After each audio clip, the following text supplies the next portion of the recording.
আসসালামু আলাইকুম। ফারজানাস রেসিপির নতুন আরও একটি ম্যাজিক এপিসোড দেখার আমন্ত্রণ আপনাদের সবাইকে। আমি আজকে আপনাদের করে দেখাবো টক ঝাল মিষ্টি স্বাদের জলপাই সত্ত্ব। আর এই জলপাই সত্ত্বটা আপনারা তৈরি করে সর্বোচ্চ ১ বছর পর্যন্ত সংরক্ষণ করেও খেতে পারবেন। সেই সাথে এই জলপাই সত্ত্বটা কিন্তু তৈরিও করা যায় কোনো রকম রোদে দেওয়ার ঝামেলা ছাড়াই, মাত্র ১ দিনেই। তো আমার রেসিপিগুলো যদি আপনাদের ভালো লেগে থাকে তাহলে আমার চ্যানেলটাকে সাবস্ক্রাইব করতে ভুলবেন না। আর আমার প্রতিটা ভিডিওর নোটিফিকেশন সবার আগে পেতে বেল বাটনে একটা ক্লিক করে দেবেন। তো চলুন গিয়ে দেখে নিই টক ঝাল মিষ্টি স্বাদের জলপাইয়ের সত্ত্ব তৈরি করার সম্পূর্ণ প্রস্তুত প্রণালী। আর এর জন্য প্রথমেই আমরা জলপাইয়ের প্রিপারেশনটা করে নেব। তাই এখানে আমি চুলার মিডিয়াম হিটে একটা প্যানের মধ্যে দিয়ে দেব ১ কেজি পরিমাণ জলপাই। আগে থেকেই আমি এর বীজের অংশটা বাদ দিয়ে জলপাইগুলো ঠিক এরকমই ছোট টুকরো করে কেটে নিয়েছি। এখন এই কেটে নেওয়া জলপাইয়ের মধ্যে আমি অ্যাড করে দেব মেজারমেন্ট কাপের ৩ কাপ পরিমাণ পানি। এরপর একটা স্প্যাচুলা দিয়ে হালকা হাতে নেড়ে চেড়ে প্যানে ঢাকনা দিয়ে দেব চুলার লো মিডিয়াম হিটে ৮ থেকে ১০ মিনিটের জন্য, যেন জলপাইটা খুব ভালোভাবে সেদ্ধ হয়ে যায়। তবে ফাঁকে ২ থেকে ৩ বার ঢাকনা খুলে জলপাইটা ভালোভাবে নেড়েচেড়ে দেবেন, যেন চারধার থেকে সমানভাবে সেদ্ধ হয়ে যায়। দেখুন ১০ মিনিট পর জলপাইটা কিন্তু খুব ভালোভাবে সেদ্ধ হয়ে গেছে। আর একটু খেয়াল করুন, সেদ্ধ করে নেওয়ার পরও জলপাইয়ের মধ্যে যে আমরা ৩ কাপ পরিমাণ পানি দিয়েছিলাম তার থেকে ১ কাপ পরিমাণ পানি শুকিয়ে গেছে। তবে বাকি ২ কাপ পরিমাণ পানি কিন্তু এখনও অবশিষ্ট আছে। আর এই পানিটা দিয়েই কিন্তু আমরা সেদ্ধ করা জলপাইটা ব্লেন্ড করে নেব। তাই জলপাইয়ের সত্ত্বটা তৈরি করার জন্য সেদ্ধ করার পরে এই পানিটা থাকা অনেক বেশি গুরুত্বপূর্ণ। এখন চুলাটা বন্ধ করে দেব এবং সেদ্ধ করা এই জলপাইটা আমরা চুলা থেকে নামিয়ে ভালোভাবে ঠান্ডা করে নেব। সেই সাথে সেদ্ধ করা জলপাইটা ব্লেন্ড করার প্রিপারেশনে চলে যাব। আর এর জন্য এখানে আমি আগে থেকে একটা ব্লেন্ডার জগ নিয়ে নিয়েছি। এখন এই জগের মধ্যে সেদ্ধ করে নেওয়া জলপাই এবং অর্ধেকটা পরিমাণ পানি দিয়ে খুব ভালোভাবে ব্লেন্ড করে নেব, যেন জলপাইয়ের একেবারে স্মুথ আর ক্রিমি একটা পেস্ট তৈরি হয়ে যায়। দেখুন ব্লেন্ড করে নেওয়ার পর জলপাইয়ের একেবারে ক্রিমি আর স্মুথ একটা পেস্ট তৈরি হয়ে গেছে, কোনো রকম গুটলি ছাড়াই। এখন জলপাইয়ের এই পেস্টটা আমরা এরকম একটা স্ট্রেনারের মধ্যে দিয়ে খুব ভালোভাবে ছেঁকে নেব, যেন কোনোভাবেই এর মধ্যে কোনো রকম গুটলি না থাকে। আর পারফেক্ট জলপাই সত্ত্ব তৈরি করার জন্য এই কাজটা অনেক বেশি গুরুত্বপূর্ণ। দেখুন ছেঁকে নেওয়ার পর অবশিষ্ট যে অংশটা রয়ে গেছে সেটা কিন্তু আমরা বাদ দিয়ে দেব এবং জলপাইয়ের যে স্মুথ পেস্টটা তৈরি হয়েছে সেটা দিয়েই কিন্তু আমরা আজকের জলপাই সত্ত্বটা তৈরি করে নেব। আর এর জন্য আবারও চুলার প্রিপারেশনে চলে যাব। দেখুন চুলায় আগে থেকে আমি লো মিডিয়াম হিটে একটা প্যান বসিয়ে দিয়েছি। এখন এই প্যানের মধ্যে পেস্ট করে নেওয়া সম্পূর্ণ জলপাইয়ের মিশ্রণটাই দিয়ে দেব। আর দিয়ে দেব মেজারমেন্ট কাপের ৩ কাপ পরিমাণ চিনি।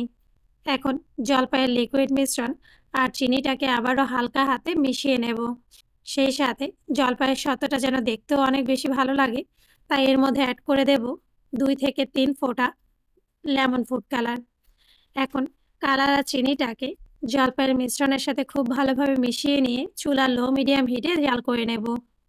তবে এক্ষেত্রে অবশ্যই খেয়াল রাখবেন জলপাইয়ের মিশ্রণটা বলক আসার পর যেন গায়ে ছুটে না পড়ে, তাই ঢাকনা দিয়ে ঠিক এভাবেই অনবরত নেড়ে চেড়ে জলপাইয়ের এই লিকুইড মিশ্রণটাকে জাল করে নিতে হবে, যতক্ষণ না পর্যন্ত জলপাইয়ের লিকুইড মিশ্রণে থাকা এক্সট্রা পানিটা পুরোপুরিভাবেই শুকিয়ে যায়। দেখুন কিছুটা সময় জাল করে নেওয়ার পর জলপাইয়ের এই লিকুইড মিশ্রণটা কিন্তু অনেকটাই থকথকে হয়ে গেছে, মানে হলো একবারে স্প্যাচুলা থেকে পড়ছে না, একটু ঝাঁকানোর পরেই স্প্যাচুলা থেকে প্যানে পড়ছে। আর এরকমই থকথকে মিশ্রণ তৈরি হয়ে গেলেই কিন্তু বুঝতে হবে জলপাই সত্ত্বটা তৈরি করার জন্য এই মিশ্রণটা এখন পুরোপুরি তৈরি। তবে এই জলপাইয়ের সত্ত্বটা চুলা থেকে নামানোর আগে এর স্বাদ কয়েক গুণ বাড়িয়ে দিতে এর মধ্যে আমি অ্যাড করে দেব ১ চা চামচ বিট লবণ, হাফ চা চামচ নর্মাল লবণ।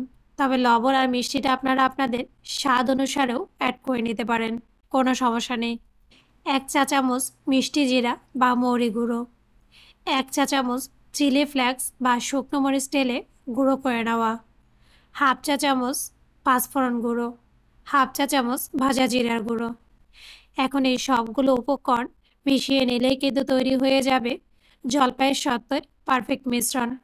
এখন চুলাটা বন্ধ করে দেব এবং এই মিশ্রণটা চুলা থেকে নামিয়ে সম্পূর্ণ গরম থাকা অবস্থায় যে থালি বা ডিশে করে জলপাইয়ের সত্ত্বটা আমরা সেট হতে দেব এই ডিশের মধ্যে ট্রান্সফার করে নেব। আর আমি আজকে আপনাদের মোটা এবং পাতলা দুইভাবে এই জলপাইয়ের সত্ত্বটা তৈরি করে দেখাবো। এর জন্য প্রথমেই আমরা সেই ডিশের মধ্যে এরকম একটা ব্রাশের মধ্যে সামান্য পরিমাণে একটু তেল লাগিয়ে ব্রাশ করে নেব, যেন জলপাইয়ের সত্ত্বটা তৈরি হওয়ার পর খুব সহজেই ডিশটা থেকে উঠে আসে। এরপর জলপাইয়ের যে সত্ত্বটা আমরা তৈরি করে রেখেছিলাম সেখান থেকে 3 ভাগের 2 ভাগ জলপাইয়ের সত্ত্বর মিশ্রণ এই ডিশের মধ্যে ঢেলে দেব এবং একটা স্প্যাচুলা দিয়ে সমানভাবে চারধারে ছড়িয়ে দেব। সেই সাথে 2 থেকে 3 বার ঠিক এভাবে একটু ট্যাপ করে নেব, যেন সমানভাবে ডিশের চারধারে জলপাইয়ের সত্ত্বের মিশ্রণটা ছড়িয়ে পড়ে। এবং সেমভাবে বাকি যে 1 ভাগ জলপাইয়ের সত্ত্বের মিশ্রণ রয়ে যাবে সেটা কিন্তু আমরা একেবারে পাতলা করে ঠিক এভাবেই একটা থালি বা ডিশের মধ্যে সেট করে নেব। এখন কিন্তু এই জলপাইয়ের সত্ত্বটা শুকিয়ে নেওয়ার পালা। আর সেক্ষেত্রে আপনারা যদি এই জলপাইয়ের সত্ত্বের মিশ্রণটা সারা রাত ফ্যানের বাতাসে রেখে দেন তাহলেও কিন্তু 1 থেকে 2 দিনের মধ্যে জলপাইয়ের সত্ত্ব কতটা মোটা বা পাতলা করেছেন তার উপর নির্ভর করে 1 রাত বা 2 রাতেই শুকিয়ে যাবে। তবে যদি আপনাদের আশেপাশে রোদের ব্যবস্থা থাকে সেক্ষেত্রে কিন্তু রোদে দেওয়ার চেষ্টা করবেন, তাহলে এই জলপাইয়ের সত্ত্বটা তৈরি হওয়ার পর সর্বোচ্চ 1 বছর পর্যন্ত সংরক্ষণ করে খেতে পারবেন, কোনো রকম নষ্ট হওয়া ঝামেলা ছাড়াই।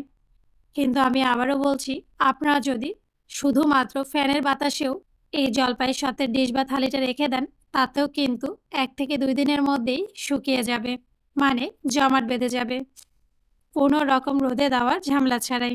কিন্তু আমার বাসায় যেহেতু রোদের ব্যবস্থা আছে সেক্ষেত্রে আমি জলপাইয়ের সত্ত্বটা রোদে দিয়েই শুকিয়ে নেব, আর এর জন্য সকালবেলায় রোদে দিয়েছি। এখন অপেক্ষা করব এই সত্ত্বটা শুকিয়ে যাওয়া পর্যন্ত।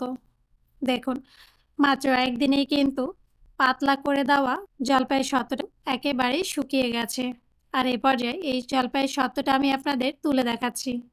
দেখুন এটা কত সহজেই থালি থেকে উঠে আসছে। আর আপনারা যদি ভিডিওটা একটু ভালো করে দেখেন তাহলেই কিন্তু বুঝতে পারবেন এই জলপাইয়ের সত্ত্বটা কতটা পারফেক্ট হয়েছে। এখন কিন্তু কেটে নেওয়ার পালা। দেখুন পাতলা যে জলপাইয়ের সত্ত্বটা তৈরি করেছি সেটা কতটা ট্রান্সপারেন্ট হয়েছে এবং একেবারে পারফেক্ট হয়েছে। এখন এরকম একটা স্কেল দিয়ে সমানভাবে এই জলপাইয়ের সত্ত্বটা আমরা কেটে নেব। এরপর এরকম রোল করে নিলেই কিন্তু তৈরি হয়ে যাবে লোভনীয় স্বাদের জলপাইয়ের সত্ত্ব। এখন আমি আপনাদের মোটা করে দেওয়া জলপাইয়ের সত্ত্বটা কেটে দেখাবো, তবে তার আগে এই জলপাইয়ের সত্ত্বটা আমি আপনাদের থালি থেকে তুলে দেখাচ্ছি।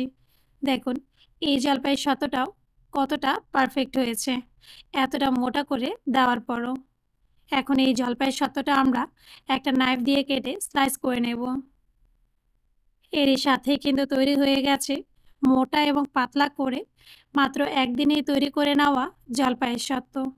তো আপনারা কিন্তু অবশ্যই এবারে জলপাইয়ের সিজনে একবারের জন্য হলেও এই রেসিপিটা বাসায় ট্রাই করে দেখবেন, ইনশাল্লাহ নিরাশ হবেন না। এই জলপাইয়ের সত্ত্বটা খাওয়ার পর আপনার মুখের স্বাদ একেবারেই পাল্টে যাবে এবং এর স্বাদ আপনি সহজে ভুলতেও পারবেন না। আর এই জলপাইয়ের সত্ত্বগুলো আপনারা যে কোনো কাচের এয়ারটাইট বয়মে ঢুকিয়ে সর্বোচ্চ 1 বছর পর্যন্ত রেখে কিন্তু খুব সহজেই খেতে পারবেন। তো আমার রেসিপিগুলো যদি আপনাদের ভালো লেগে থাকে তাহলে আমার চ্যানেলটাকে সাবস্ক্রাইব করতে ভুলবেন না, আর আমার প্রতিটা ভিডিও ফ্রেন্ডস এবং ফ্যামিলির সাথে শেয়ার করবেন। আজ এ পর্যন্তই, আল্লাহ হাফেজ।